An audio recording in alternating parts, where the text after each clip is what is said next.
আমি বাজারে গেছিলাম, বাজার থেকে দেখো আমি পাট শাক নিয়ে এসেছি। আমি এই পাট শাক দিয়ে মটর ডাল করবো। এই দেখো হাফ বাটি আমি মটর ডাল নিয়ে নিয়েছি, আমি প্রেসারে সিদ্ধ করে নেবো।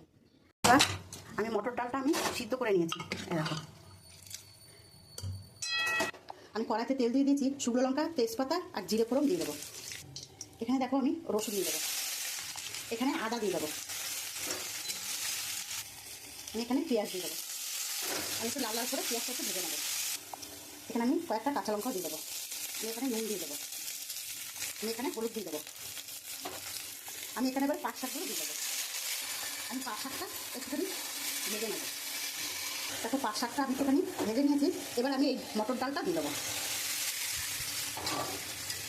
আমি আর জল দেবো না, মটর ডালে যেটুকু জল রয়েছে আমি এই জলেই রান্নাটা করবো। এবার আমি একটু ঢাকা দিয়ে দেবো। আমি এখানে একটুখানি চিনি দিয়ে দেবো। আমি জলটা একটু শুকিয়ে নেবো। দেখো বন্ধুরা আমার পাট শাকটা হয়ে গেছে, এবার আমি নামিয়ে দেবো।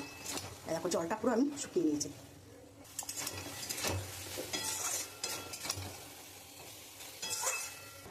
দেখো বন্ধুরা আমার পাট শাকটা তো হয়ে গেছে, তা আমি এখান থেকে উপর থেকে আমি একটু কাসুন্দি দিয়ে দেবো। কাসুন্দিটা দিলে খেতে খুব ভালো লাগে। আমার যদি এই রান্নাটা তোমাদের ভালো লাগে তাহলে একটা লাইক, কমেন্ট, শেয়ার করে দিও। আর তোমরা এরকমভাবে করে খাও, আশা করি খুব ভালো লাগবে। প্রথম থেকে শেষ অবধি ভিডিওটা দেখার জন্য অনুরোধ রইল। ধন্যবাদ।